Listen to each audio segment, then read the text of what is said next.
right hand. State your name. Marla Gray. You solemnly swear or affirm the testimony you're about to give will be the truth, the whole truth, and nothing but the truth. I do.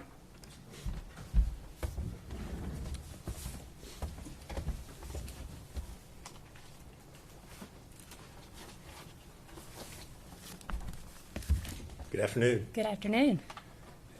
You are Marla Gray, is that correct? That's correct. And where are you employed? I am employed at the Tennessee Bureau of Investigation, the Knoxville Crime Lab.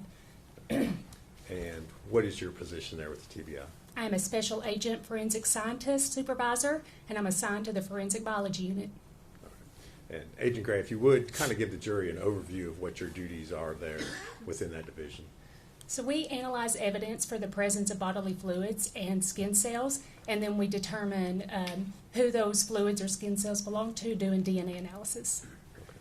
Okay. And what sort of educational background do you have that allows you to perform these duties? I have a Bachelor's of Science degree in biology from the University of Tennessee in Knoxville. I have also completed the in-house training program that is set forth by the TBI.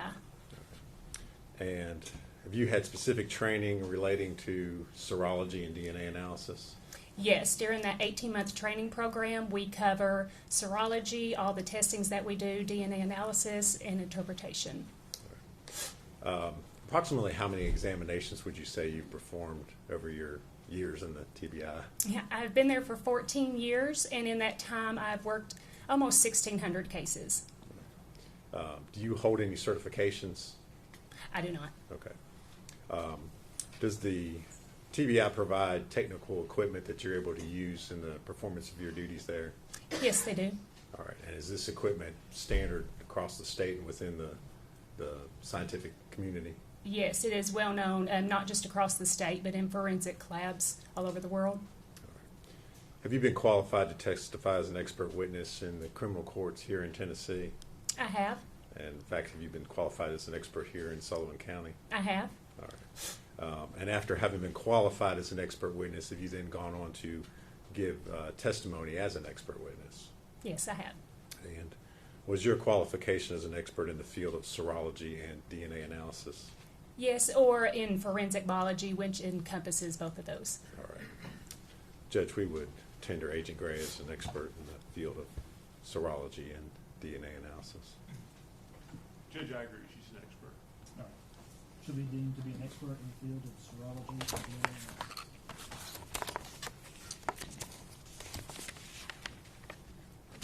Agent Gray, you touched on this a little bit, but if you would kind of tell us a little bit about the differences between serology and DNA and what they are.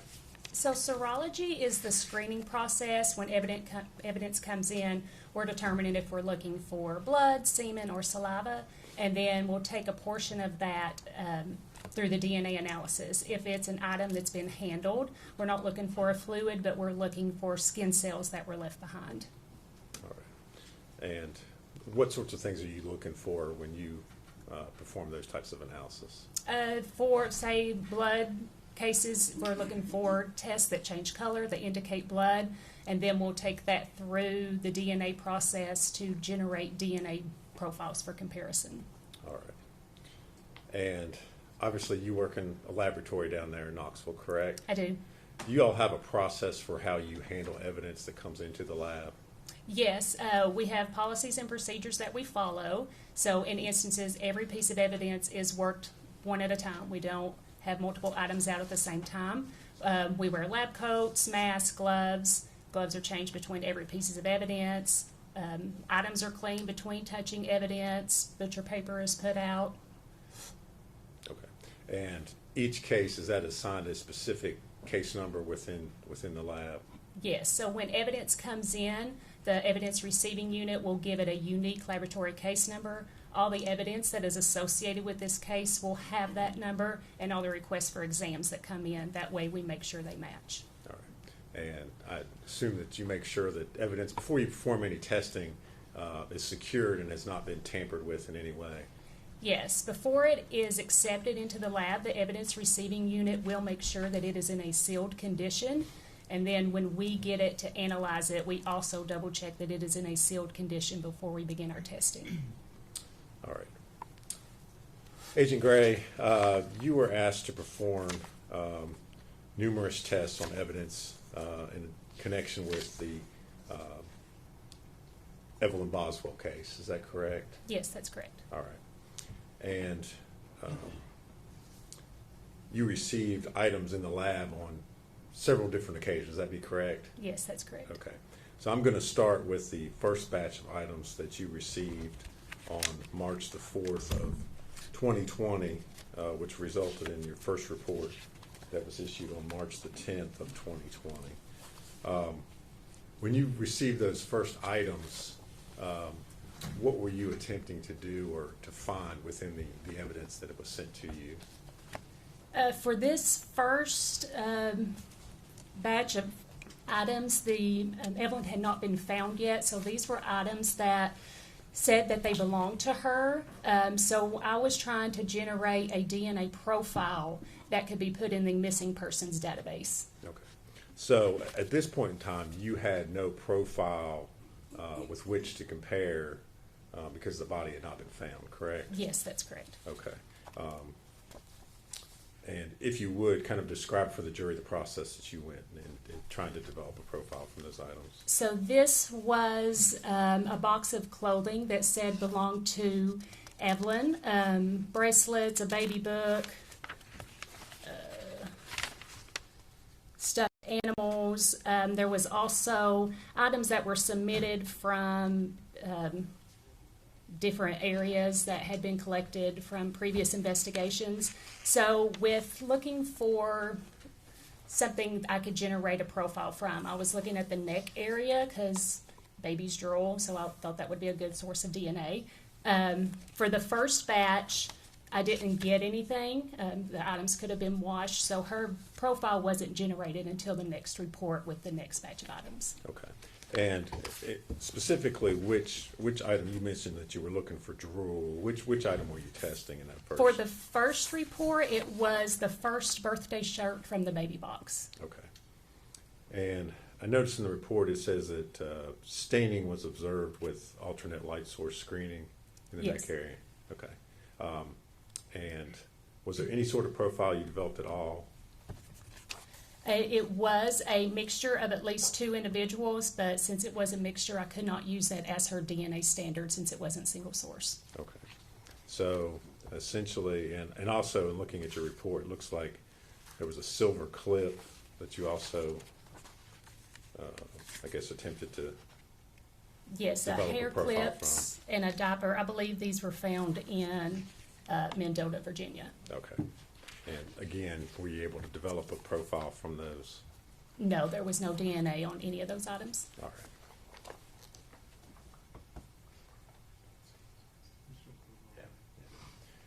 Agent Gray, I'm going to pass you a document and ask you if you recognize it.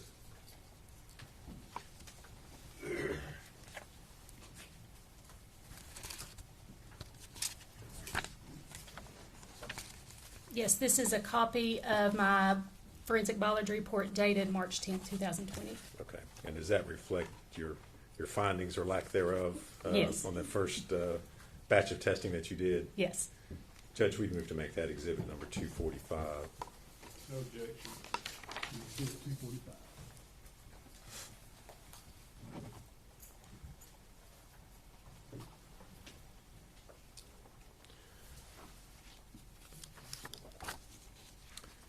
Now, Agent Gray, I want to ask you about another report. You were aware of an item of evidence, which was a trash can that was collected from the scene. Is that correct? Yes. And if there are, I guess, different disciplines or different testing that's going to be done, for instance, if an item is going to be tested by forensic biology division as well as latent fingerprints, is it possible that a piece of evidence would be sent between the labs? Yes, the Knoxville Crime Lab does not have a latent print unit, so all evidence that requests latents are sent to the Nashville lab. Okay. And so specifically in this case, was the trash can being sent to latent prints to have prints done? Yes. All right.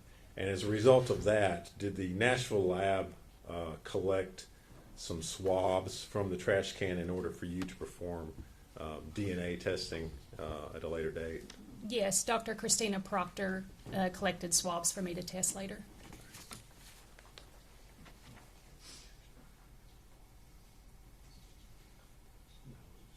Okay. And Agent Gray, I'm going to hand you another document, ask if you recognize that.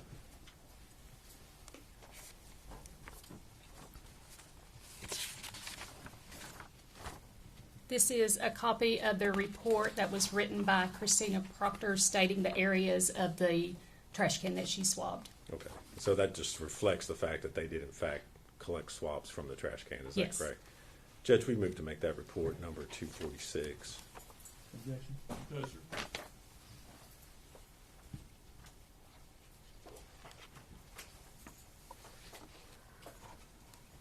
Be 246. All right. Agent Gray, the next batch of items that you tested, those were items that had been taken from the trash can and from trash bags that were found in the area where the victim was located. At the point in time which you began your testing on these items, had you received additional information as far as the profile of the victim was concerned? Yes, I received a call from Special Agent Brian Fraley the night that Evelyn was found regarding her condition, and they were just making sure that a body could generate a DNA profile after it had decomposed that badly. Okay. And did you subsequently receive items from the forensic pathology department at ETSU after the autopsy had been performed? Yes, I received a blanket that she was found wrapped in, her diaper, clothing, and an FTA card, which is a DNA standard from blood of the victim. And so after you received the FTA card, were you able to generate a profile of the victim? Yes, I went back and worked the pants belonging to Evelyn Boswell and a shirt that belonged to Evelyn Boswell. I compared that to the FTA card that was submitted, and it matched. Okay. So you were able to perform testing on those items that you've previously been unable to. Yes. Is that correct? All right. And if you would kind of walk us through the items. The first item, was that the pants? Are you looking at the report March 11th? Yes, Okay. I am. Sorry. Yes. Yes. Item 1D. Sorry. Yeah, that was the one. pants. Okay. What were your findings in regards to the pants that have been submitted? So I tested the inside waistband, looking for skin cells that had rubbed off her waist area, and it matched. The DNA profile was consistent with a mixture of at least 3 individuals, but the major contributor matched Exhibit 14A, the FTA card from the unidentified female, and then Exhibit 13A, Megan Boswell, was excluded. Okay. Is that unusual to see mixtures of 3 individuals on a piece of clothing? No, it is not. And why is that? Just because of co-mingling in the laundry. When they get washed, of course, DNA is getting mixed together. Even with articles of clothing, if they hadn't have been washed prior to her wearing them, you're looking at people that might have picked up the clothing at the store or people that manufactured the clothing. We could still get their DNA on clothing items. All right. And again, you identified the major contributor as being the victim in this case, correct? Yes, there was enough major DNA profile to do a comparison.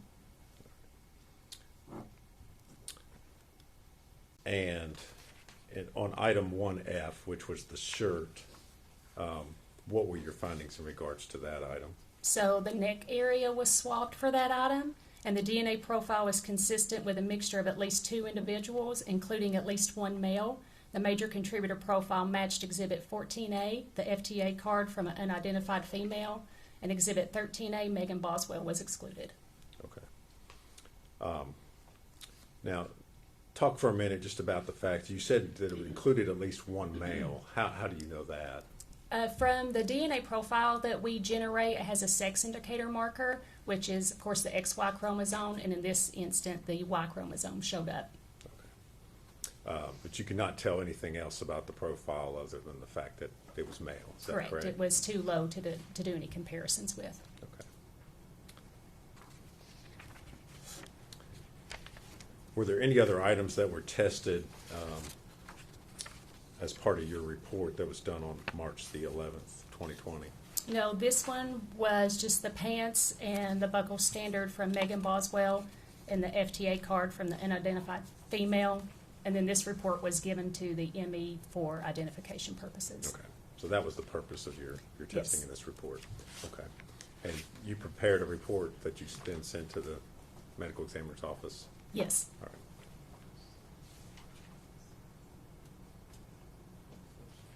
I'm going to hand you a document, Agent Gray, and ask you if you can recognize that.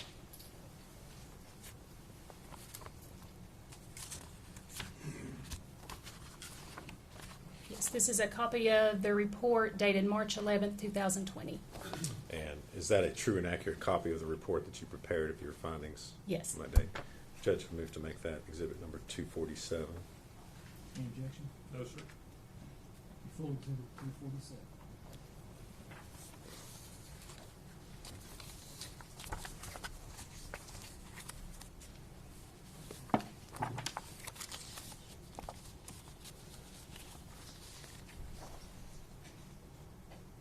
The next results that you reported, those would be on your report from March the 25th of 2020. The items there were ones that were taken from the trash can and the trash bags. Is that correct? Yes.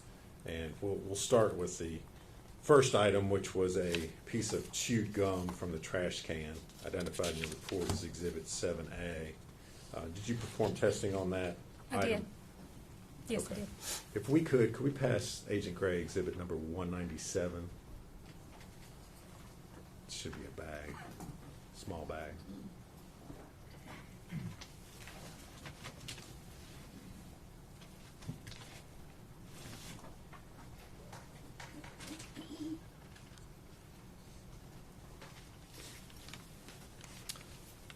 Agent Gray, will you take a look at that and see if you recognize it? Yes, this is my exhibit 7A, which is the chewed gum. This is the seal, has my initials on it. This barcode, this is what is generated by the evidence receiving unit that has that unique laboratory case number. And this is how the internal chain of custody is maintained throughout the lab. And these are, of course, my initials. Okay. You recognize your initials there on that item? Yes, All right. Did you perform analysis on that particular item? I did. And if you would, tell us what the results were that you obtained. The DNA profile matched Exhibit 13A, Megan Boswell. The probability of randomly selecting an unrelated individual who would be included as a contributor of the DNA profile is 1 in a number greater than the current world population. Any other profiles besides that? No, that was a single source profile. Okay. And thank you. If we could hand her exhibit number 217.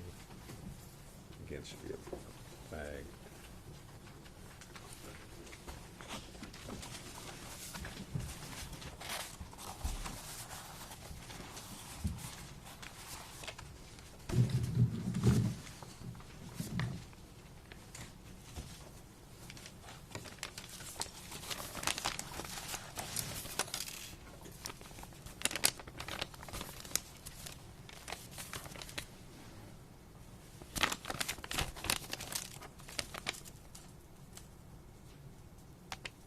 It says blue gloves. Yes, do you recognize what's been handed to you? It does not have a barcode or my ID on it, so I don't know if I worked this or not. Okay, all right. Hand that back for a second.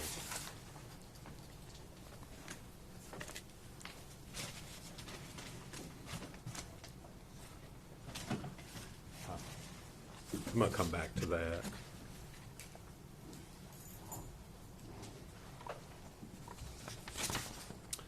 If we could hand her exhibit 218.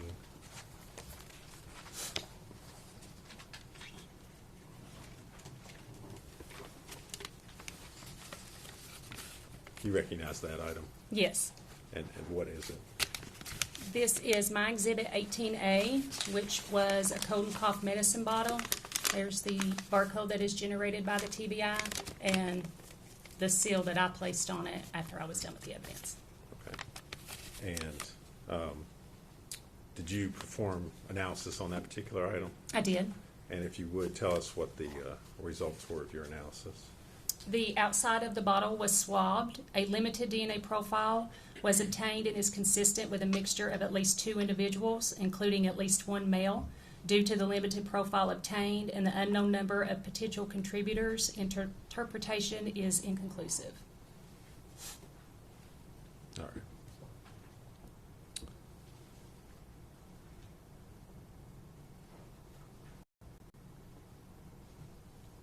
So you were not able to form any kind of profile at all, is that correct? That's correct. So regardless of whose DNA, other profiles you would have had, there would have been no way for you to match that with anyone, is that? Correct. It has to meet a certain strength before we do any comparisons to it, and this did not meet that quality. Okay. All right. And can we next hand her exhibit number 200?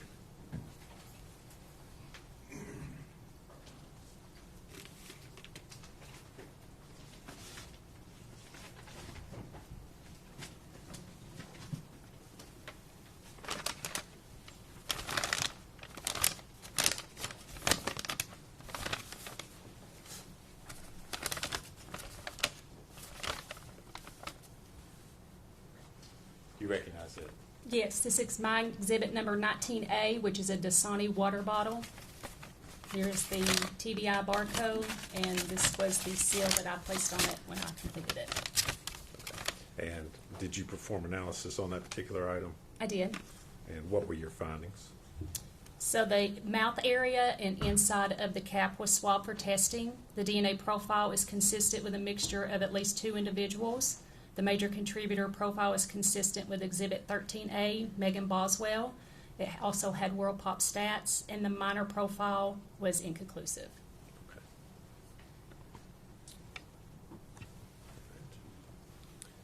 And if we could next hand her exhibit 211.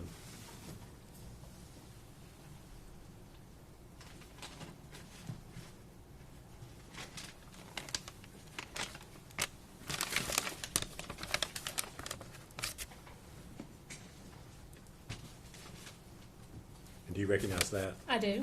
And what is it? This is my Exhibit 20A, which is a great value water bottle. There's the TBI barcode, my ID, and the seal that was placed on it with my initials. Okay. And again, I'd ask you, did you perform analysis on that particular item? I did. And what were your findings? The mouth and inside the cap area were swabbed in this item also. The DNA profile is consistent with Exhibit 14A, Evelyn Boswell, with World Pop stats. No other profiles on that particular item? There was an additional allele at one of the locations, but nothing was, it was inconclusive. Okay. Next, if we could hand her number 212.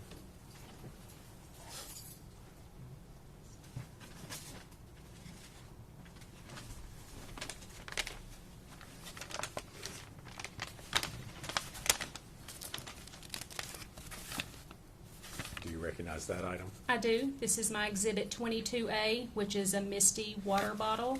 The TBI barcode with my ID and the seal that was placed on it when I was finished. And did you perform analysis on that piece of evidence? I did. And what were your findings? So once again, the mouth area and the inside of the cap was swabbed for testing, and the DNA profile matched Exhibit 13A, Megan Boswell, with World Pop stats. And next, we could hand you Exhibit 213.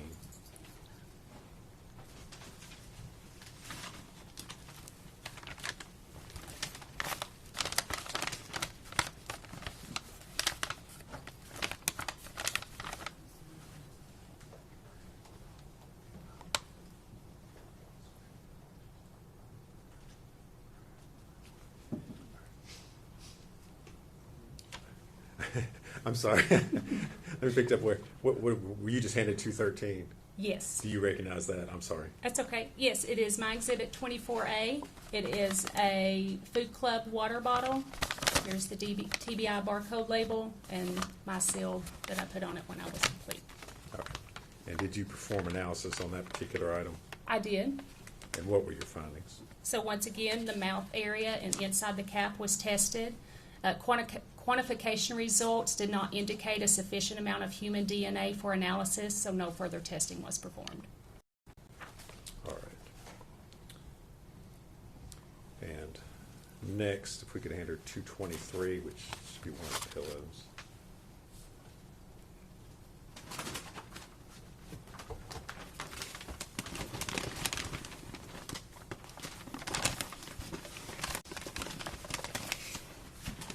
Do you recognize that item?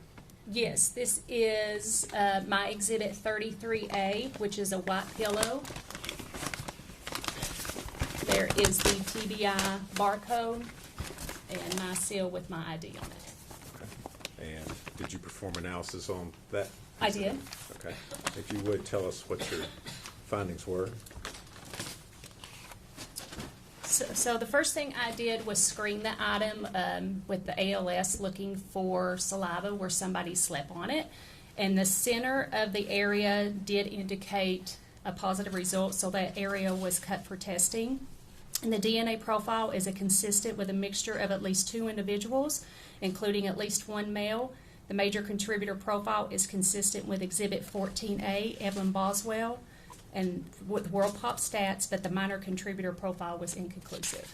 Okay. The edges were also tested on the pillow, and this DNA profile obtained is consistent with a mixture of at least 3 individuals, including at least 1 male, but due to the complexity of the mixture, it was deemed to be inconclusive.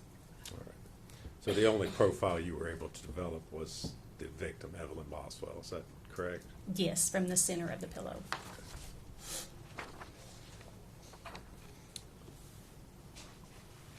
We could hand her exhibit number 224 next.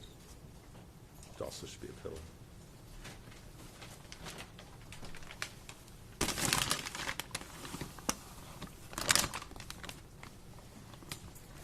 Do you recognize that item? Yes, this is a white pillow with yellow staining. Here is the TBI barcode with my ID, and down here is the seal that was placed on it after I was finished. And did you perform testing on that particular item? I did. And what were your findings? There was staining on this item, so I first tested it for the presence of blood, but it was negative. The center of the profile was tested, but quantification results did not indicate a sufficient amount of human DNA for further analysis. And the edges of the pillow were tested, and a limited DNA profile was obtained, but due to the limited profile, interpretation was inconclusive.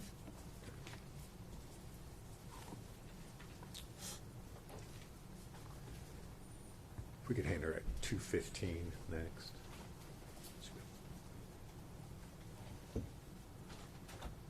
This be a bottle.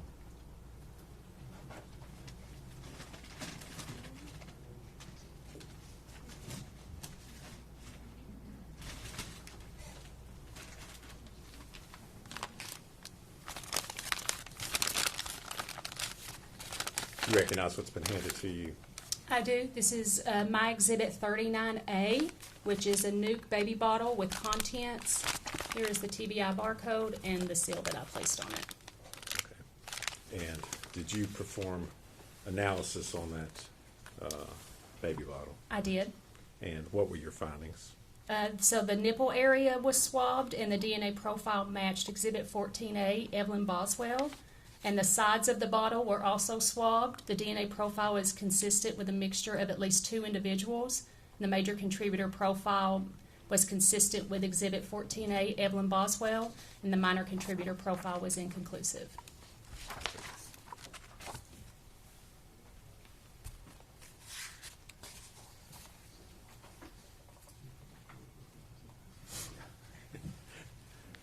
Agent Gray, I'm going to hand you an item, ask you if you can recognize that.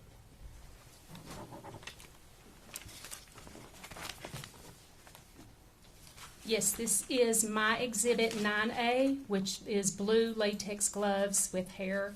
This is the TBI barcode and my seal on the top. Okay. And did you perform analysis on that item? I did. Okay. And what were your findings in regards to that? Inside this bag are 3 blue latex gloves.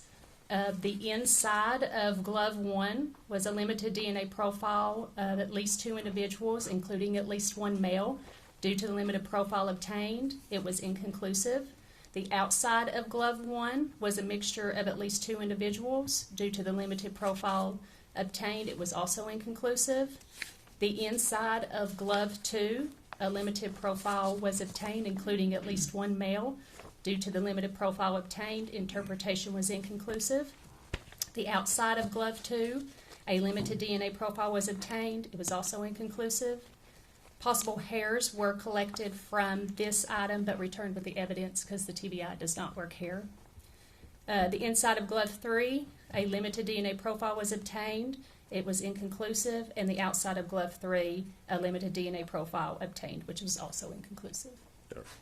So no conclusive profiles on any of the gloves, is that correct? That's correct. And no, Evelyn, didn't find any DNA profiles consistent with the victim on any part of the gloves, is that correct? Okay. Judge, at this time I would move to make the gloves as exhibit 248. Any objection? I guess she probably needs to, I don't think, did you open those up? I didn't. Okay. Do you care to open those Oh, up? yeah.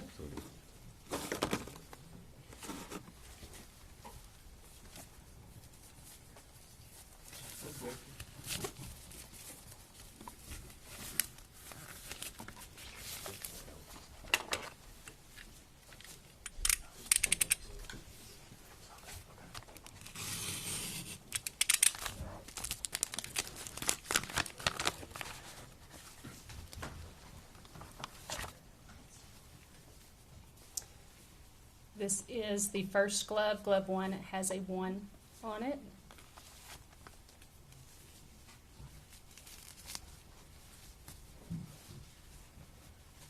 And this is glove number 2. Or, sorry, that was glove number 3. This is glove number 2. As you can see, they're shredded. Okay. And those were the gloves that you tested and Yes. testified to? Okay. Judge, I think we, 248. All right, I just want to make sure.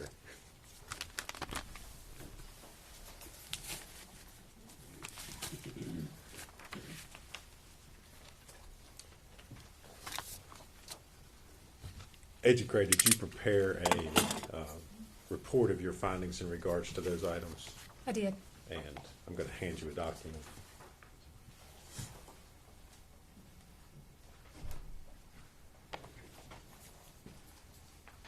Ask you if you recognize that.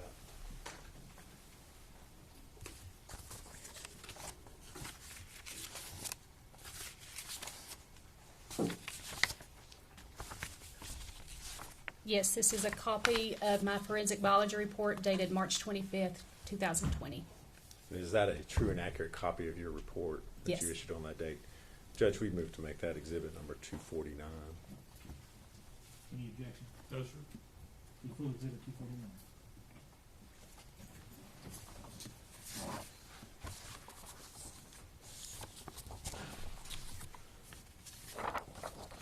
Now, Agent Gray, obviously you've tested a number of items in regards to this case. Is it common when you're working a case, especially a situation like this where you've got a missing child that's later recovered, do you speak with investigators who are working the case in order to determine which items are best for you to test and which might have more or less evidentiary value? Yes, we do. And was that done in this particular case? Yes, I spoke with Agent Brian Fraley and Agent David Gratz on multiple occasions regarding this case. And as a result of that, were certain items, I guess, initially you thought may not have had evidentiary value, but then later on you decided test anyway to see perhaps they had more value? Yeah, there were some items that weren't tested on the front end because, like the baby food containers, just because we expected if there was DNA, if it was Evelyn's, we didn't know how probative that was to the case. But later on, we did decide to go ahead and test those items. Okay. And specifically, I want to ask you about a blanket, which I believe was your item number 36C. Yes. Was that in fact a blanket? Yes. And was that item initially not worked due to the amount of, or why was that, now let me ask you this way, why was that item not initially worked by you? Due to the amount of decomposition fluid on the blanket, decomposition fluid contains waste and bacteria and water, and what that does is it finds the DNA and it doesn't destroy it, but it defragments it enough that we can't generate a DNA profile. So if I were to put it on my instrument, it's so fragmented that it can't resequence it. So in this instance, it wasn't originally worked due to the amount of decomposition fluid on the blanket. All right. Did you all ultimately make a decision later on to take a shot at it, I guess? Yes, after speaking with Special Agent Gratz, we decided to only see if there were areas that were not stained and possibly get DNA off of that. So I tested the areas that didn't appear to have decomposition fluid on it and did not test the stained areas. Right. And were you able to develop any sort of profiles as a result of your testing? It was a limited DNA profile that was a mixture of at least 2 individuals, but due to the limited profile obtained, it was inconclusive. All right. And did you prepare a report of your findings in that regard? I did.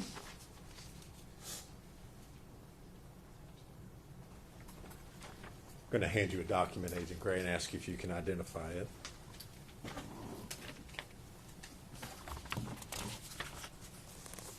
Yes, this is an accurate copy of my biology report dated April 22nd, 2020.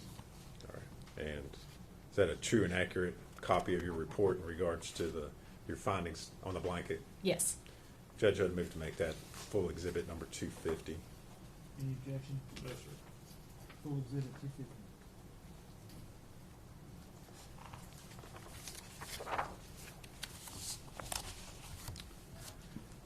Agent Gray, the next item I want to talk about is the foil sheeting. Talk a little bit about the condition of the foil as you received it there in the lab. We received it. It was heavily stained with orangish brown fluids or staining. There wasn't a lot of staining or areas that were not stained. And there were pieces that were wadded up together, but I think there were 5 pieces in total. Okay. If we could hand Agent Gray exhibits 201 and 203. One is that white box sitting right there. Yep.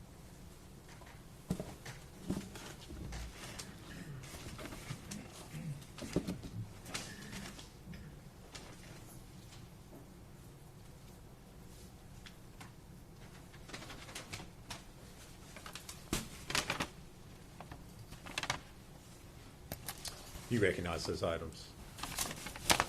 Yes, this is my exhibit 15A. This was my seal down here at the bottom. And this is my exhibit, also 15A, but it was just piece 3. And then my seal is at the bottom. Okay. And is that the foil sheeting that you tested? Yes. If you would, tell us what the results of your testing on those items were. So for all of the foil sheeting, presumptive testing, chemical testing indicated the presence of blood, but presumptive immunological testing did not indicate the presence of human hemoglobin, which is a component of human blood. And for all of the stained and non-stained areas, which were 10 areas total that were tested, The quantification results did not indicate the presence of human DNA, so these items were sent to the latent print laboratory. All right. And did you prepare a report of your findings in regard to the foil sheeting? I did. I'm going to hand you a document and ask you if you can identify it.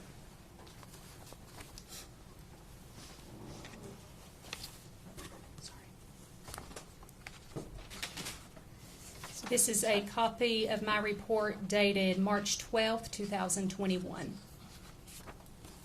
All right. And is that a true and accurate copy of your findings in regards to the foil sheeting you've just testified to? It is. Judge, I'd move to make that exhibit number 251. Full exhibit 61.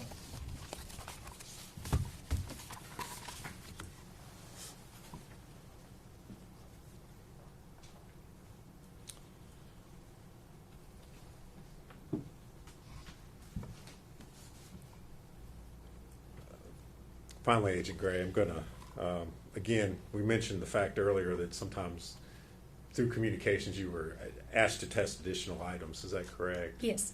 And this last batch of testing that you did, was also some additional material that was found in the trash bag, where the victim's body was recovered. Is that correct? Yes, there was a black spoon, some Gerber baby food. One was a apple mango strawberry flavor, the other was a banana blueberry flavor, and then there was a tissue. Kind of walk through these one at a time. You mentioned a black spoon. What were your results in regards to that item? So the mouth area was swabbed for testing, and quantification did not indicate the presence of human DNA, so it was not taken any further. Okay. And what about the Gerber apple mango strawberry baby food? The sides of the pouch was swabbed. There was still food on the mouth area of the swab, so I stayed away from it just due to bacteria and focused on the sides of the swab, the sides of the pouch. And quantification was inconclusive for the presence of human DNA, so no further testing was performed. And what about the Gerber banana blueberry baby food? So once again, the sides of the pouch were swabbed, and quantification did not indicate the presence of human DNA. All right. Could I see Exhibit 164?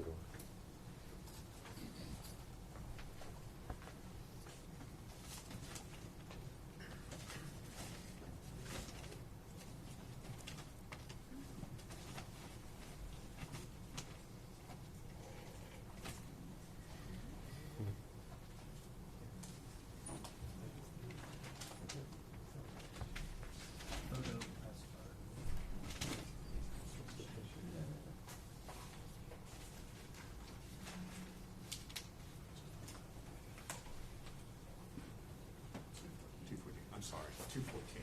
I'm sorry, wrong number. 214.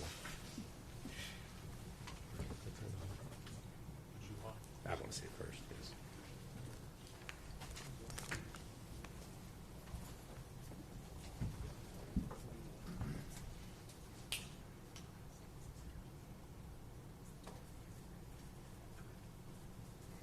Yeah, that's it. Okay. Agent Graham, I'm going to hand you what's been previously introduced as Exhibit 214. Ask you if you recognize that. Yes, this is my Exhibit 37A, which is a tissue. Here's the barcode. Okay. And did you perform analysis on that particular item? I did. Okay. And what were your findings in regards to the tissue? So this tissue was heavily saturated in a reddish-brown stain, so I initially tested for the presence of blood, and presumptive chemical testing indicated the presence of blood, and presumptive immunological testing indicated the presence of human hemoglobin, which is a component of human blood, and the DNA profile matched Exhibit 13A, Megan Boswell, with World Pop Stats. Okay.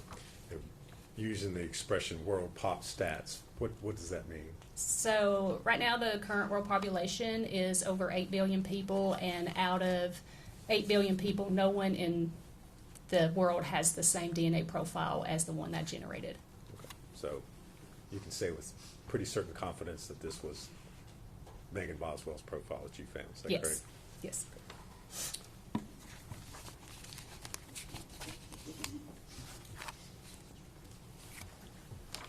Agent Gray, I'm going to hand you a document and ask you if you recognize that one.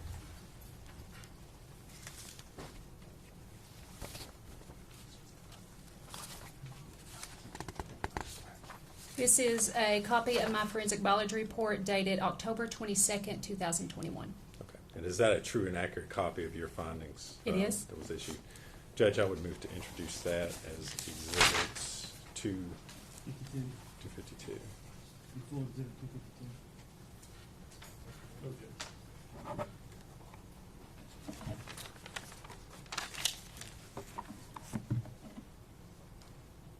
Agent Gray, in addition to your responsibilities and duties within the lab there, are you also a member of the TBI's violent crime response team?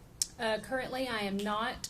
When I became a supervisor, they took me off the VCRT, so that was 2022. But in 2020, I was a team leader and a forensic biologist for VCRT. Okay, so back in February of 2020, you were a member of that team. Yes. And specifically in regards to this case, were you asked as a member of the violent crime response team to perform a couple of searches? Yes, I was. All right, and specifically on February the 19th of 2020, did you go to Middlesboro, Kentucky to search a 2018 red Chevy Cruze? We received the request on February 19th. We went to Middlesboro on February 20th. Okay. And did you in fact perform a search on a 2018 red Chevy Cruze? I did. And what were y'all looking for? In this instance, we were just asked to process for the presence of blood to see if maybe, since the victim had not been located, if there might have been blood in the car. All right. And did you all find anything of evidentiary value searching through the car? No, it was negative for the presence of blood, and we did not collect anything from the car. Okay. And subsequent to that, did you also receive a request around February the 28th of 2020 to search a mobile home that was located at 967 Sugar Hollow Road in Bluntville, Tennessee? Yes, we received the request on February 27th, and we went on February 28th to 967 Sugar Hollow Road. All right. And again, what were you searching for there at that location? At that location, we were searching for the presence of blood, and we were also searching for Evelyn. Okay. Find anything of evidentiary value at that location? No, everything was presumptively negative for blood, and we did not collect any evidence. VCRT did not collect evidence. 1 second, Joe.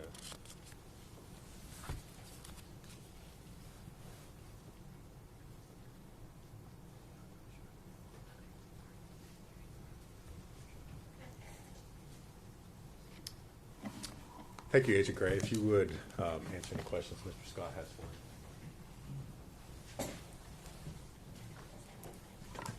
Could I see exhibit 249, please?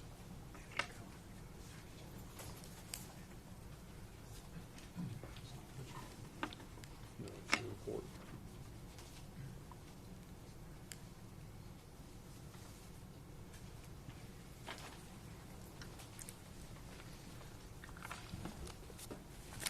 Good afternoon, Agent Gray. How are you? I'm good. How are you doing? I'm good. Thank you for asking.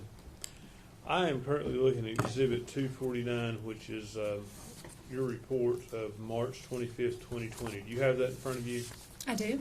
Okay. I want to ask you specifically about the blue gloves. Okay. The blue gloves, there are 3 blue gloves. Is that correct? Yes.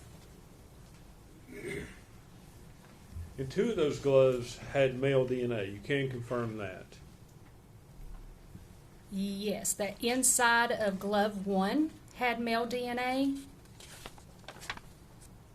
And the inside of glove 2 also had male DNA. And that was it. And if you would explain to the jury how you determine something as male DNA versus female DNA, just briefly? So when we see, it's called an electropherogram, which is a visual representation of an individual's DNA profile. You have your sex determining marker, which is called amylogenin. If it's an XX, that means it's a female individual. If it's an XY, then it is a male individual. And on those instances, that Y marker showed up. Now, you talked about some of these DNA profiles not being able to be tested further. Is that correct? Yes. Is that because of the TBI standards for testing, or it's just impossible to do? No, we could do it, but we've done multiple testing, and there is a quantitation limit that we know we're going to generate a DNA profile versus we're not going to get anything. So in this instance, I do believe that all of these were taken through all the way through the DNA analysis, and just it was too limited to say anything about.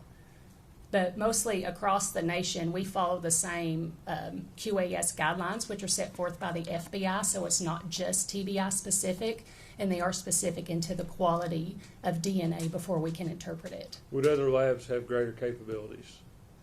Not to my knowledge, is if they are accredited by the same accrediting body. They have to follow the same QAS guidelines. Okay. So it's your testimony that no lab in the world would be able to perform more specific testing than the TBI lab? There's probably labs out there that might do a different type of DNA that we do, but that we follow like STR DNA. Okay. So, to your knowledge, these profiles were not tested by anyone after you got finished with them. Is that correct? That is correct. Okay.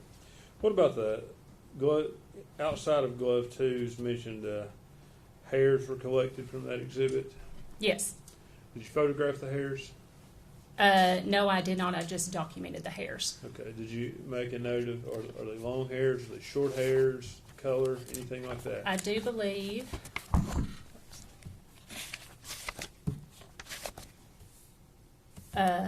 The palm was shredded with white residue and hair on the fingers, and the hair is dark. Okay, the hair is dark. Yes. But you didn't make any issue, nothing about length or anything else? No, it was just that it was dark in color. Okay.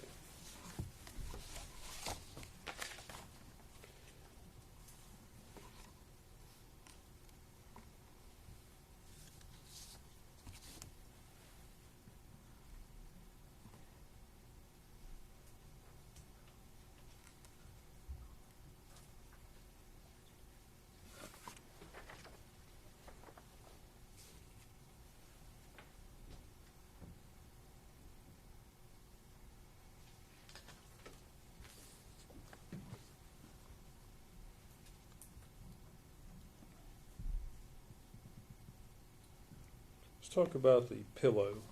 I'm having a difficult time on this finding the pillow. 32A. Thank you. The pillow had Evelyn Boswell's DNA on it, is that correct? Yes, in the center of the pillow. Okay. Could you tell if that came from saliva or what that came from? I did not do any testing for saliva, but the area I did test tested positive for what was indicated a luminescence, so it could have been sweat or saliva. Okay. And it also had male DNA, is that correct? Yes, it did. Okay. Were those two mixed in the same spot, or? Yes, it was the same, the center area that I took a cutting from, so it would have been the same area. Okay. Bear with me 1 second.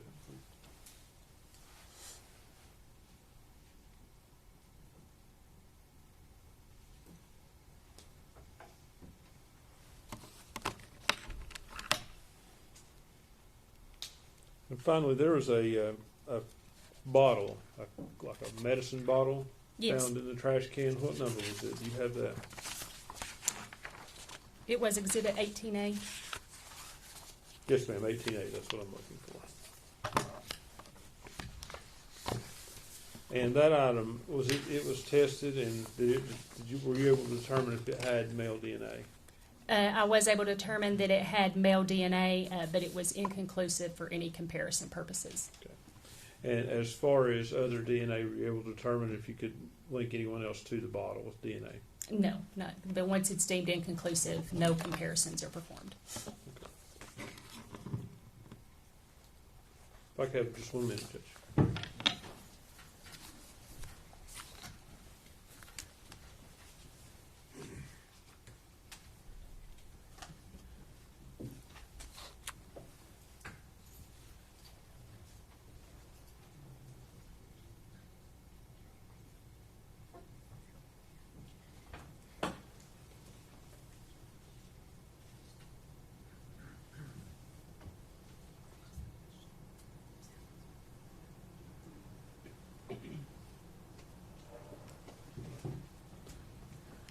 Ms. Gray, were you ever asked to compare any of these items to Hunter Woods or Preston Hunter Woods DNA?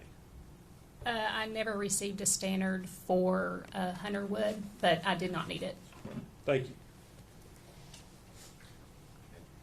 Agent Gray, I guess I'll follow up on your last answer there. When you said you didn't need it, why didn't you need it? I didn't have any unknown male profiles to compare it to.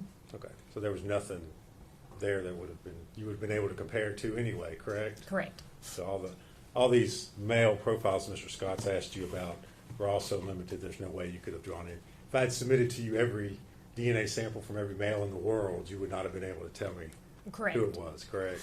I wouldn't even ran them since I didn't have any unknown male DNA. All right, thank you. That's all I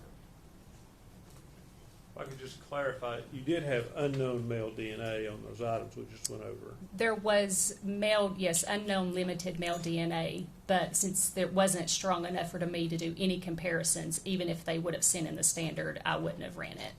Thank you.